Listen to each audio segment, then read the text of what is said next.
The hook we're using in this instance is a size 6 SSSP armour point, and we're going to attach that knotless knot style, as we have for all of the rigs, to 25-pound rigidity. You'll notice there's a short piece pointing up the hook, and we're going to keep that about 3 centimetres long so that we can create a D after we've formed the knotless knot. We're going to whip up the shank exactly as we have previously, and when the whipping is complete, we're going to thread the end of the hook link back through so it exits the front of the hook eye. And once that's done, ease the knot down and pull it up nice and tight. Now the tag end, we're going to place a Teflon rig ring over the end of the tag and then thread it through so it also exits through the front of the hook eye.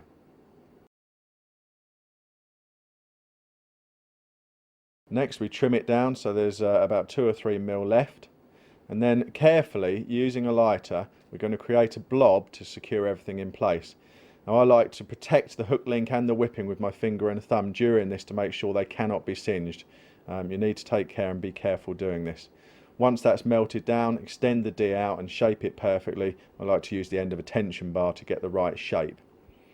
The other end of the rigidity is tied off using a blood knot to the flexi ring swivel.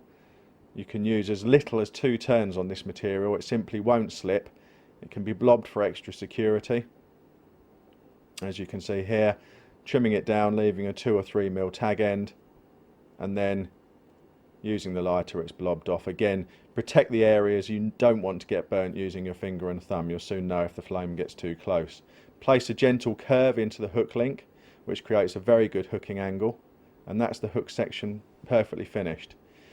Now this is then mounted onto leg core, and to create this bit we're going to slide a quick change sleeve onto the leg core leader. Here we're using a ready tied spliced leg core leader which terminates in a quick change swivel which we've used to attach the lead. The sleeve then slides down over the eye of the lead to make everything nice and tidy. The other end of the leg core we're going to slide on the rig itself, which is flanked on either side by a camo flexi bead, and this assembly is then also slid down the leg core towards the lead.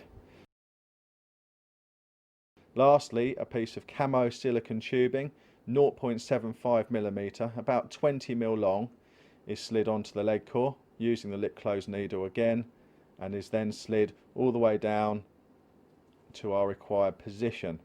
Now the beads, the swivel ring and the rig are trapped onto the silicone using the tension between the eye of the bead and the silicone, and that whole assembly can then be slid up and down the leg core to our required position.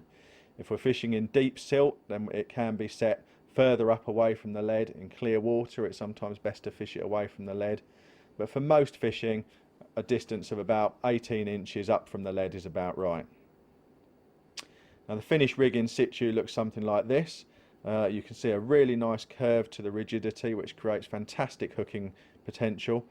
The rig can rotate through 360 degrees and it holds the hook bait up nice and proud and straight.